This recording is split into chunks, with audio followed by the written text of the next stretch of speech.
Vous dites que vous avez été détenu à l'état-major de la gendarmerie nationale. Ça ne supposerait pas que la personne qui vous a fait descendre des gradins du stade sans votre autorisation, sans demander votre avis, pour vous déposer là, n'est pas cette personne aussi qui vous a arrêté alors? Le tribunal appréciera cela. Je crois que j'ai donné beaucoup d'explications, maître, sur toute cette question. Je suis satisfait. Le tribunal appréciera. Je suis satisfait. Bien. Je reviens un peu sur cette partie que vous aviez mis au conditionnel. La question des fosses communes.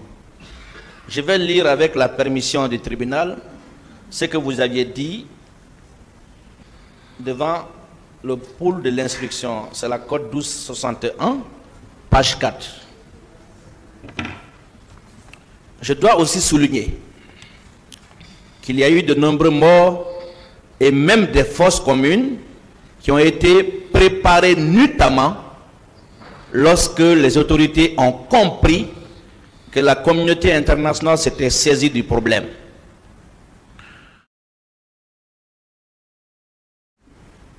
Je ne connais pas les lieux de ces fosses communes, mais certains disent qu'elles seraient au camp Al-Fayaya et à l'aviation militaire. De toute façon, le nombre de morts réels dépasse de loin l'effectif qui a été officiellement déclaré. Ça, c'est le conditionnel, ça? Le tribunal appréciera cette question. Je crois qu'au cours de ce procès, cette question de fosses communes, de plusieurs endroits où seraient ensevelies malheureusement ces victimes, cette question a été portée largement à l'attention du tribunal qui a la responsabilité de situer sur cette question. Je voudrais me limiter à ça. Je pense que ça c'est très clair.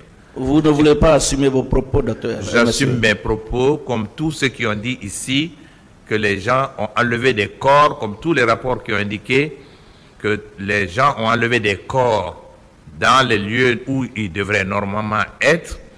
Même j'ai vu une victime ici qui a vu un corps de son frère et qu'on n'a plus jamais retrouvé ce corps-là.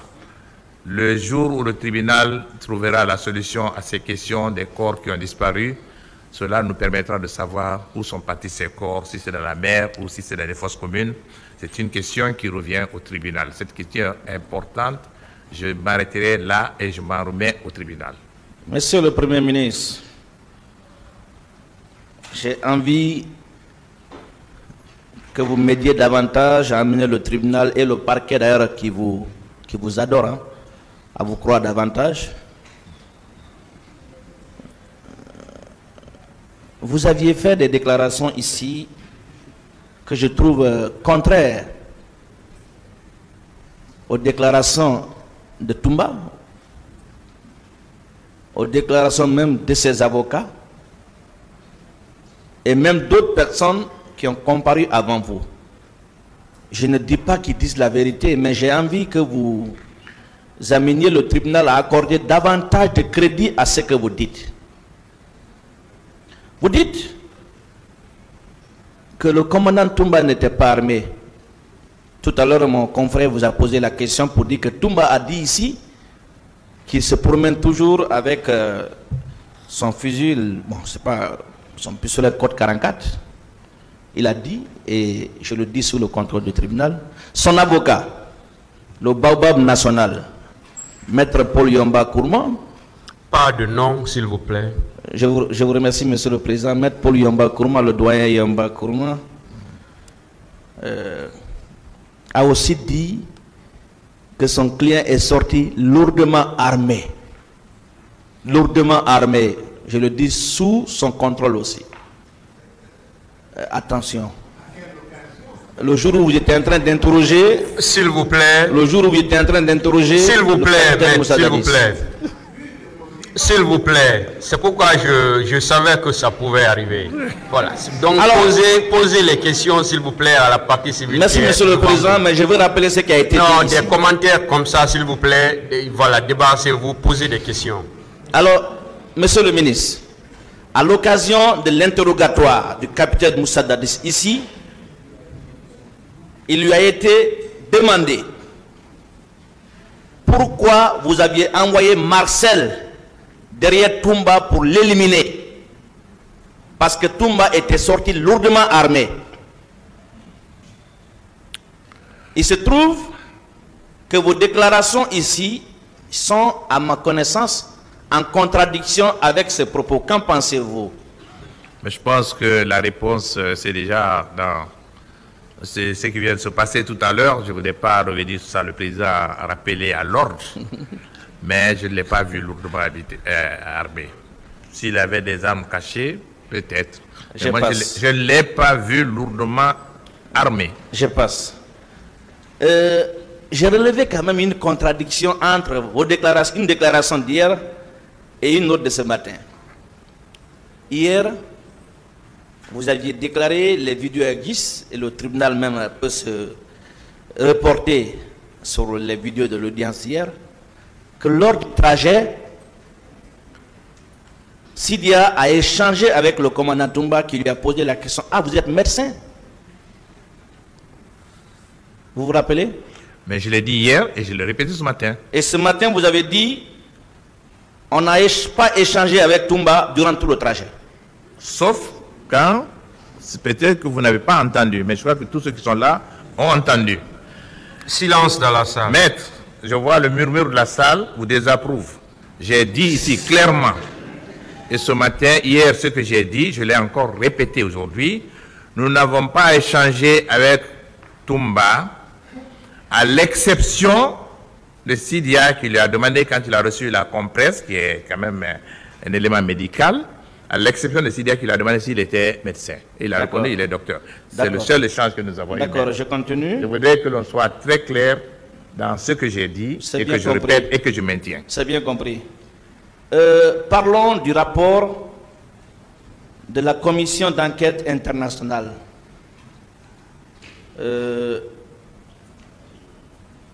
Vous avez parlé d'un éminent juriste africain que nous respectons tous, un grand professeur d'université, qui a présidé les travaux qui ont abouti à la rédaction de ce rapport. Monsieur le ministre, est-ce que vous faites confiance aux conclusions du rapport de la commission d'enquête internationale des Nations Unies sur les événements du 28 septembre? Alors vous me posez une très bonne question, je suis très à l'aise pour vous répondre. Maître. Et cette personnalité n'était pas la seule personne qui est venue ici. Dans ce groupe-là, il y avait une dame qui d'ailleurs est devenue sous-secrétaire général des Nations Unies chargée des violences faites aux femmes. Les années d'après, quand je travaillais aux Nations Unies, je l'ai vue plusieurs fois et elle me parlait toujours de leur visite à Conakry à l'occasion de cette enquête. Cette mission a été mise sur pied par le secrétaire général avec des experts dont la moralité, l'expertise, le professionnalisme, comme on le fait toujours, sont bien reconnus. Mohamed Bedjaoui est un juge reconnu qui a servi plus de 9 ans à la Cour internationale de justice de La Haye. Le rapport qu'il a présenté, je lui fais confiance à 100%. Très bien. Je le dis en toute vérité. Très bien. Merci, monsieur le ministre. Je vais, avec la permission du tribunal, lire la page 34, le paragraphe 149 de ce rapport. 2 civils, l'un sierra-léonais et l'autre guinéen, qui ont été arrêtés par les gendarmes du commandant Tchegboro, ont été entendus par la commission. Ils affirment avoir été recrutés par un militant proche d'un leader politique pour, moyennant paiement, se rendre au stade le 28 septembre en uniforme des bérets rouges et avec des armes. Qu'en dites-vous? Bon, c'est contenu dans le rapport. C'est sur leur rapport. Est-ce que ce rapport n'incrimine pas, d'une part, les leaders politiques impliqués dans l'organisation de la manifestation du 28 septembre? étant un des leaders qui ont justement organisé la manifestation du 28 septembre, je peux vous dire que nous étions très loin d'armer des gens pour venir tirer à l'intérieur du stade du 28 septembre.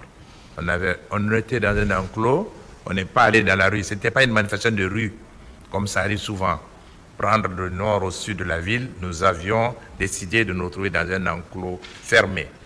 Quel intérêt on avait d'avoir des gens armés pour venir tirer sur des gens? Donc vous ne croyez pas en ce que ce rapport dit alors? Non, le rapport de la Commission internationale d'enquête a été accepté par le secrétaire général et le Conseil de sécurité. Je voudrais me limiter à ça. Le tribunal appréciera cela. Je vous remercie. J'aime bien cette réponse. Monsieur le ministre, est-ce que vous savez que c'est le président Moussa Dadis Camara qui était demandeur à l'arrivée de la commission d'enquête internationale? Est-ce que vous le savez? La lettre du secrétaire général des Nations Unies au Conseil de sécurité ne le dit pas.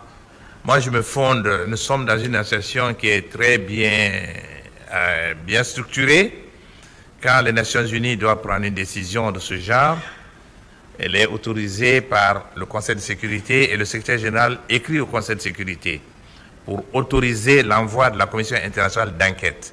Si le secrétaire général des Nations Unies avait été saisi par le gouvernement guinéen d'envoyer une mission, il l'aurait dit dans sa lettre au Conseil de sécurité. Mais je n'ai pas vu ça dans le rapport, dans la lettre de Ban Ki-moon que vous avez. Et Ban Ki-moon a écrit au Conseil de sécurité, mais je ne crois pas qu'il ait mentionné cela. Je vous invite à lire la page 4 du rapport de la commission d'enquête internationale.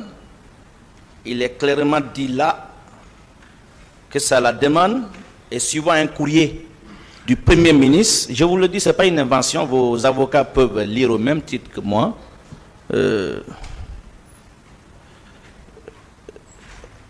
vous invite, vous pouvez, sûrement vous avez ce rapport, à voir la page 4. On fait mention de la lettre du Premier ministre, M. Kabinet Komara, adressée au secrétaire général adjoint des Nations Unies le 19 octobre 2009. C'est écrit. Et ce que je peux vous dire, quelle est la date de la lettre de Ban Ki-moon? Bon, la lettre de Ban Ki-moon, on pourra fouiller un peu plus tard. Et ne pas ça c'est la Commission internationale d'enquête qui est venue ici. On lui a donné des informations. Voilà ce que nous avons fait. Ils l'ont rapporté dans ce qu'ils ont entendu à Conakry. Mais moi, je parle de l'origine. L'origine, c'est quand la décision a été prise d'envoyer la mission ici. Ban Ki-moon a envoyé, il n'a pas fait référence à une demande. La lettre de Ban Ki-moon date du 28 octobre 2009 et la lettre du Premier ministre date du 19 octobre 2009. Je répète, je ne veux pas trop discuter de cette question avec vous, c'est des détails, mais je voudrais vous dire simplement que le secrétaire général, en prenant la décision d'envoyer la commission internationale d'enquête ici, ne l'a pas mentionné. Mais la commission est arrivée ici, ils ont fait leur travail, c'est au cours de leur séjour à Conakry, ils ont été informés que le gouvernement a envoyé une lettre. Mais écoutez, la lettre... Ça ne change rien à la décision de Ban Ki-moon avant. Mais c'est, moi, à mon avis, je suis en train de vous interroger sur la réalité, la vérité. Dans Quelle le est rapport, la question? Oui, dans le rapport, notamment la première ligne, on parle de la lettre du secrétaire général des Nations Unies qui date du 28 octobre 2009. Mais bien avant cette lettre, on parle d'une autre lettre signée du Premier ministre, datée du 19 octobre 2009. Alors je vais poser ma question. Vous pensez que cette commission d'enquête internationale pouvait venir enquêter en Guinée sans l'aval du gouvernement guinéen?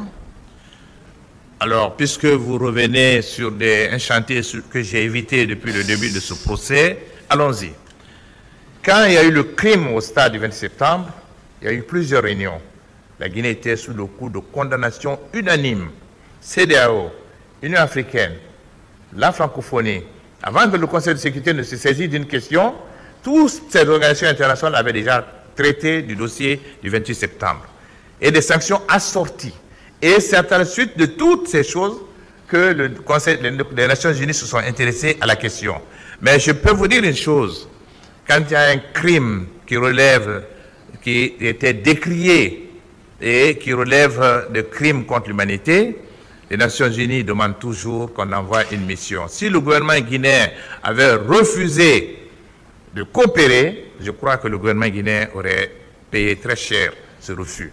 Il n'y avait pas de raison que les autorités d'ici refusent donc l'arrivée de cette mission, parce que le crime, ou du moins ce qui s'est passé au stade du 20 septembre, était tellement flagrant, était tellement commenté, que la CEDEAO qui était là, la Commission internationale, ou du moins le groupe international de contact qui était venu, toutes les autres organisations internationales avaient déjà fait rapport sur ce qui s'est passé. Je ne vois pas pourquoi le gouvernement aurait refusé, et je suis gré au gouvernement d'avoir accepté que cette mission vienne ici.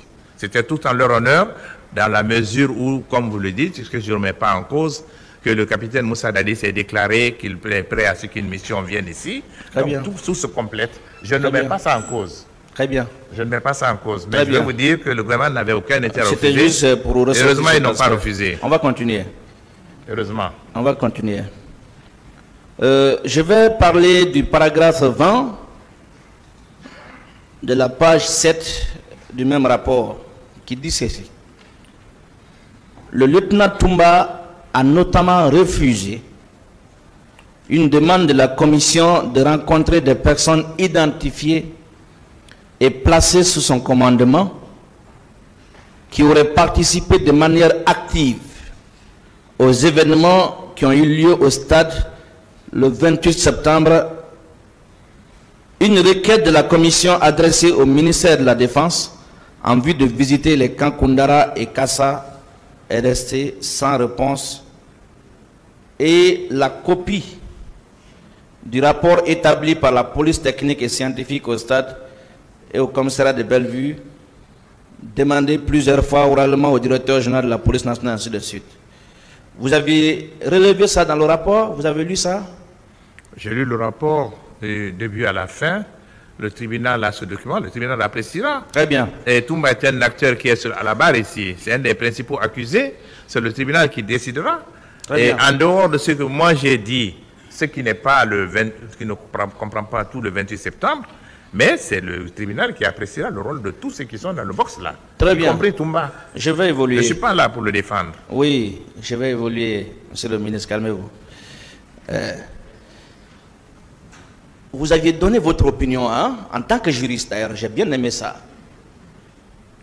Je suis juriste, vous avez même dit, si je me souviens bien, être la 9e promotion de la faculté de droit de l'université guinéenne, n'est-ce pas? Oui, sauf si vous mettez en doute. Non, je ne mets pas en doute. Vous êtes un cadre pétri d'expérience, très compétent. Les questions, s'il vous Oui. plaît. Vous aviez dit que ces crimes relèvent des crimes internationaux, des crimes contre l'humanité. Est-ce que vous savez que les infractions poursuivies sont tout sauf les crimes que vous êtes en train de citer ici?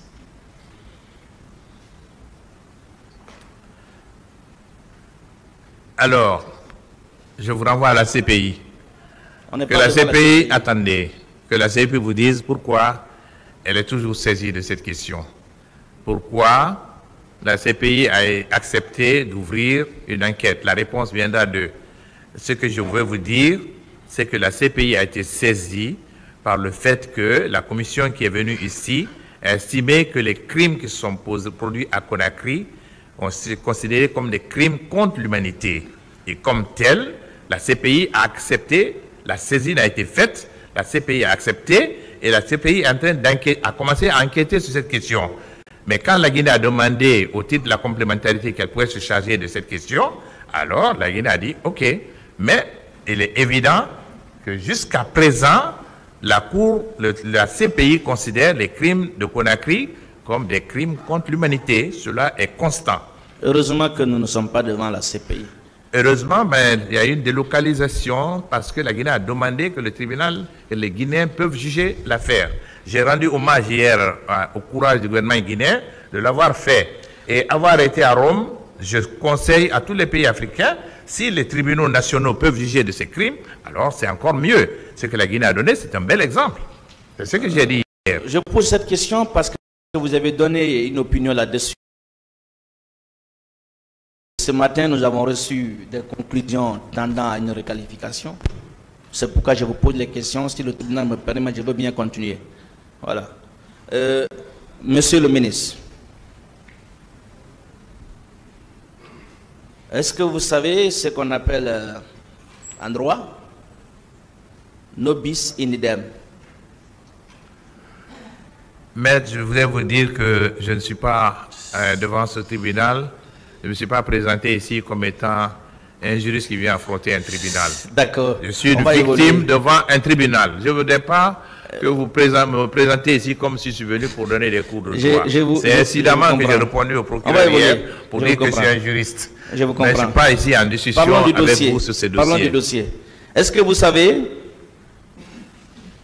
que l'ordonnance qui renvoie ces accusés ici a fait l'objet d'un recours jusqu'à la Cour suprême? Je ne suis pas dans le secret de différentes procédures qui ont été engagées. Je vous ai dit et je répète que la qualification des crimes qui sont poursuivis revient au tribunal. C'est le tribunal qui peut le faire, c'est pas moi. Très bien. Je respecte votre réponse, mais ça ne m'empêche pas de continuer à poser mes questions. Est-ce que vous savez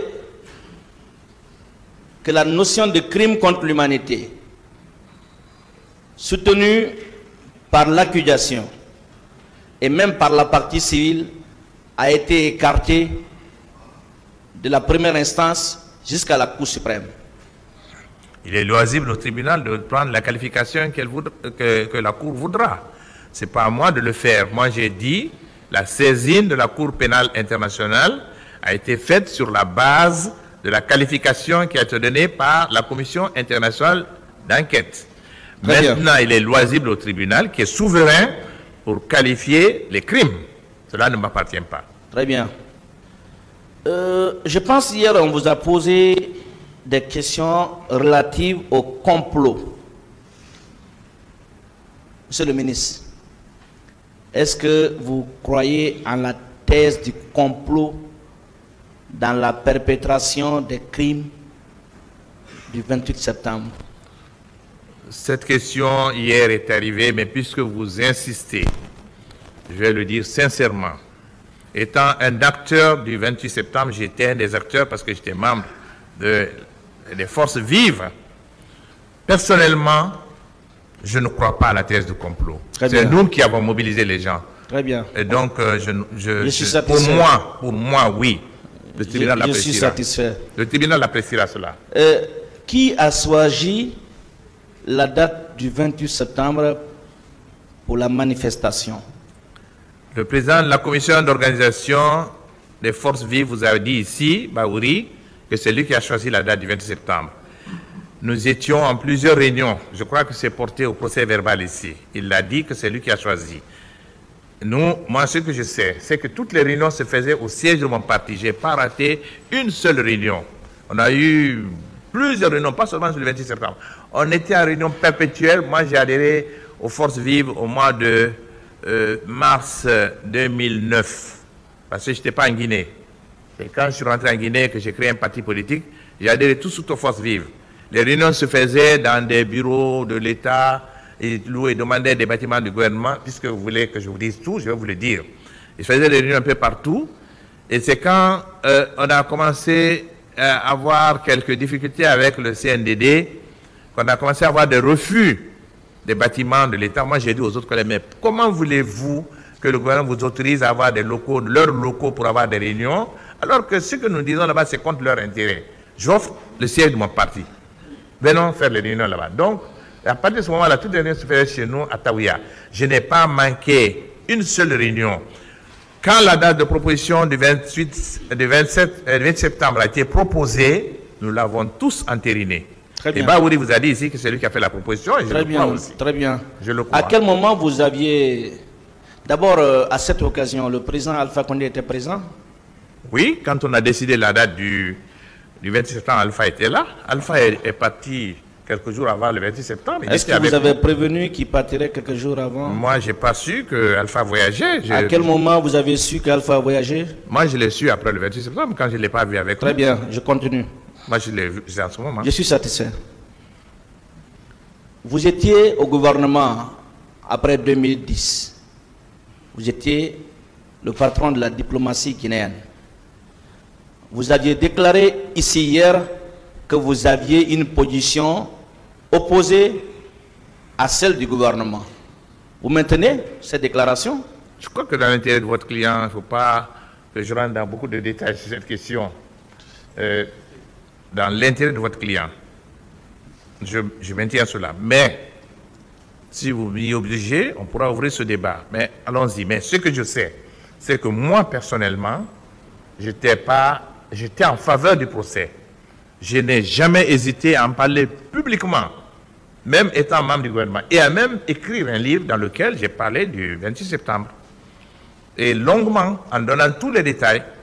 Et donc, ma position était très claire. Je n'ai jamais varié vis-à-vis des événements du 26 septembre, parce que j'ai toujours considéré que nous, leaders politiques, qui avons mobilisé des gens pour une manifestation politique, et qu'au cours de cette manifestation, on vienne massacrer nos militants, je ne pouvais pas concevoir qu'on se taise. Je n'ai jamais été de cette école. J'ai toujours voulu que la justice soit faite. Je n'ai pas varié une seule seconde. Même dans cette salle, certaines personnes ont dû me rencontrer dans la vie courante. Je leur ai toujours fait le récit du 26 septembre. C'est ça ma position qui n'a jamais changé. Le capitaine Moussa Dadis, depuis Ouagadougou, a toujours réclamé la tenue de ce procès. C'est tout en son honneur. Je suis d'accord sur ça. Voilà. Donc il n'a jamais eu peur d'affronter ce procès. Et je le félicite d'être venu à Conakry pour se mettre à la disposition de la justice. La menace selon laquelle ça ne lui fait pas peur. Non. Parce qu'il a toujours réclamé ce procès. Je le sais, maître. Et je le dis, c'est tout en son honneur. Et je félicite le capitaine. Merci, on va continuer. De venir. On va continuer. Je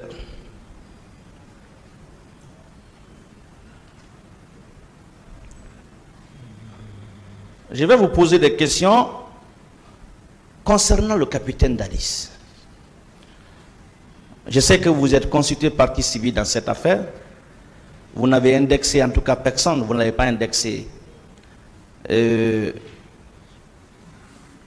envie de savoir, Monsieur le Premier ministre, est-ce que vous avez connaissance d'un seul acte matériel,